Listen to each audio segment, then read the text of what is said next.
said to the hen, "It is now the time when our nuts are ripe, so let us go to the hill together, and for once eat our fill before the squirrel takes them all away."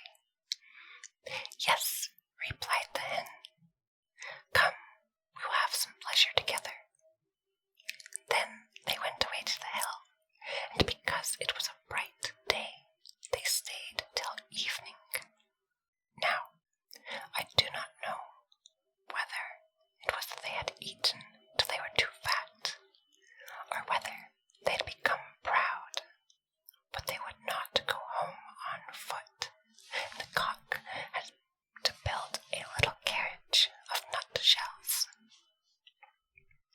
When it was ready, the little hen seated herself in it and said to the cock, "You can just harness yourself to it."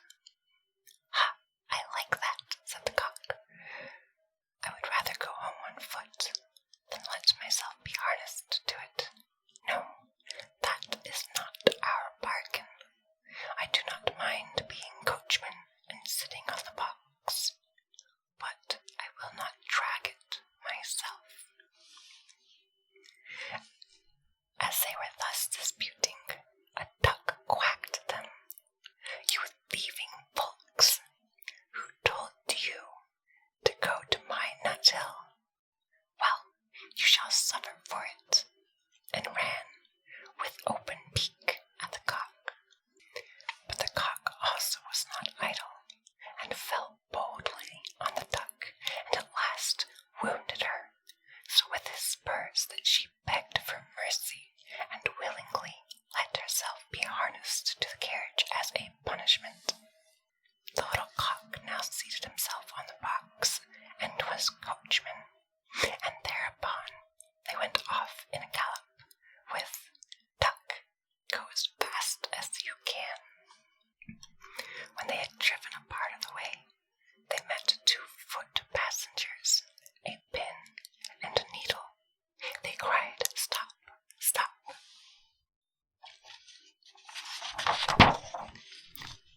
and said that it would soon be as dark as pitch, and then they could not go a step further, and that it was so dirty on the road, and asked if they could not get into the carriage for a while.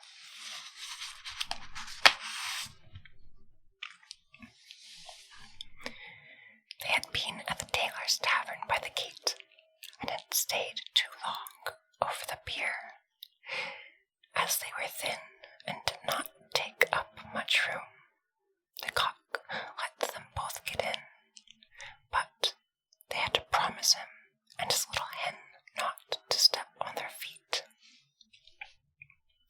Late in the evening they came to an inn, and as they did not like to go further by night, and as the duck also was not strong on her feet, and fell from one side to the other, they went in. The host at first made many objections. His house was already full, and he thought they could not be very distinguished persons.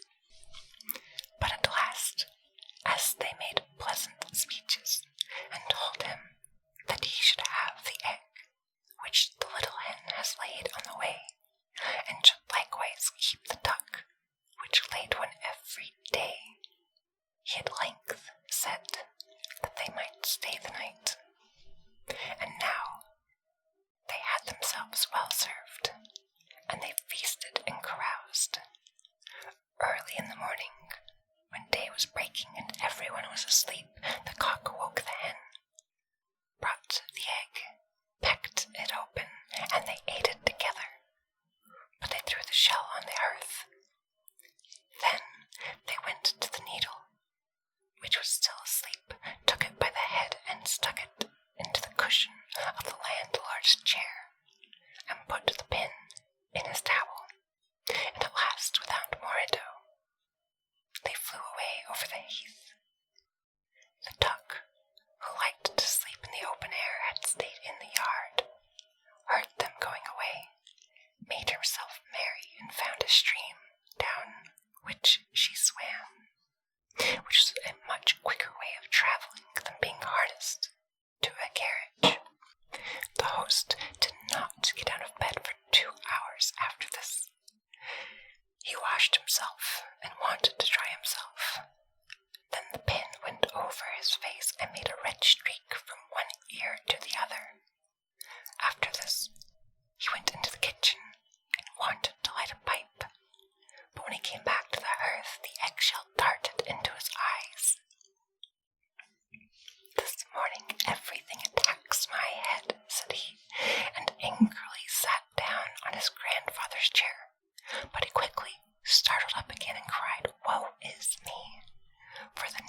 was thoroughly angry.